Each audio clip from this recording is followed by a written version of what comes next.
اعوذ باللہ من الشیطان الرجیم بسم اللہ الرحمن الرحیم الحمدللہ وکفا وسلام علی عبادہ الذین اصطفیٰ اما بعد فاعوذ باللہ من الشیطان الرجیم بسم اللہ الرحمن الرحیم الم تر الی الذین یزعمون انہم آمنوا بما انزل الیک وما انزل من قبلک یریدون ان یتحاکموا الی الطاغوت وقد امروا ان یکفروا بہ ویرید الشیطان ان یضلهم ضلالا بعیدا قال رسول اللہ صلی اللہ علیہ وسلم بدأ الاسلام غریبا وسیعود غریبا وطوبى للغرباء رب اشرح لي صدری ویسر لی امری واحلل عقدۃ من لسانی یفقہوا قولی صدق اللہ العظیم۔ حضرات گرامی، پاکستان اس وقت جس صورتحال کا شکار ہے اور ہم جس دوراہے پہ گزر رہے ہیں، آپ نے مجھے کبھی اتنے کاغذات لے کے تقریر کرتے ہوئے نہیں دیکھا ہوگا۔ مجھے ہمیشہ اپنی یادداشت پر بھروسہ ہے، لیکن یہ کاغذات میں اس لیے اٹھا کے لایا ہوں کہ کم از کم ان کاغذات کا چہرہ ان کیمروں کے اندر آ جائے، تاکہ دلیل اور گواہی کے ساتھ بتایا جا سکے کہ ہم پہ کیا بیتی ہے اور ہم کہاں کھڑے ہیں۔ اور میں قطعاً کسی رونے دھونے کے چکر میں نہیں پڑنا چاہتا، میں بتانا چاہتا ہوں کہ ہم نکل کیسے سکتے ہیں۔ میں نعرہ لگانے نہیں آیا، مجھے جو اللہ تبارک و تعالیٰ نے سمجھ عقل بوجھ دی ہے میں حل بتانے آیا ہوں، اور یہ حل کو اتنا مشکل نہیں ہے، اور اس دنیا میں باعزت اور باغیرت قوموں نے بار بار یہ حل دیا ہے۔ میں تھوڑی سی تاریخ بیان کروں گا، اور ہماری حالت اس وقت یہ ہے کہ یہ قوم مکمل طور پر تیار ہے، لیکن ہم بغداد کے ان علماء کی طرح ہیں کہ جو رونا دھونا کر رہے تھے ابن القمی کے ساتھ کہ خلیفہ جو ہے اس نے ہمارے ساتھ یہ کیا، اس نے ہمارے ساتھ یہ کیا، اس نے ہمارے ساتھ یہ کیا، اب ہلاکو آئے گا تو اس کو دیکھ لے گا۔ اور ہلاکو نے سب سے پہلے ان علماء کی داڑیاں خون سے رنگین کی تھی۔ ہم اسی طرح بکھرے ہوئے ہیں آج، کسی کو کچھ یاد آ رہا ہے، کسی کو کچھ یاد آ رہا ہے، کسی کو ووٹ یاد آ رہے ہیں، کسی کو آئندہ کے مستقبل کے اندر اپنی سیاسی بصیرت یاد آ رہی ہے، کوئی کسی اور طرح کے انقلاب کے خواب دیکھا ہے۔ اور ایک بات یاد رکھیں، یہاں سے بات ختم کر کے، جو لوگ کہتے ہیں کہ افغانستان میں امریکہ نے کوئی شکست ہوئی ہے، تو امریکہ کو صرف اکیلے شکست نہیں ہوئی، اس کی کمیٹی آف نیشنز کو شکست ہوئی ہے، پوری دنیا میں اس کے ساتھیوں کو شکست ہوئی ہے، اور ان ساتھیوں میں ایک پاکستان بھی شامل تھا۔ یہ تھپڑ آپ کے منہ پہ بھی پڑا ہوا ہے۔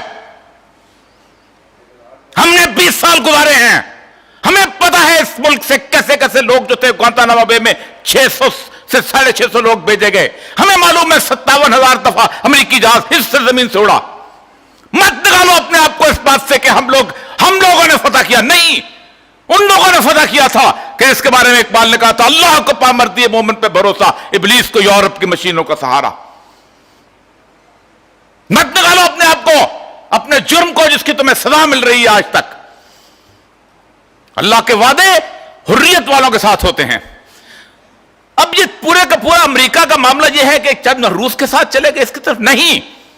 چند منٹ مجھے سن لیجئے گا کہ رہے دوستاں رہے نہ رہے کچھ پتہ نہیں ہوتا، انسانی زندگی کا بھی نہیں پتہ ہوتا اور انسانی معاملات کا بھی کچھ پتہ نہیں ہوتا۔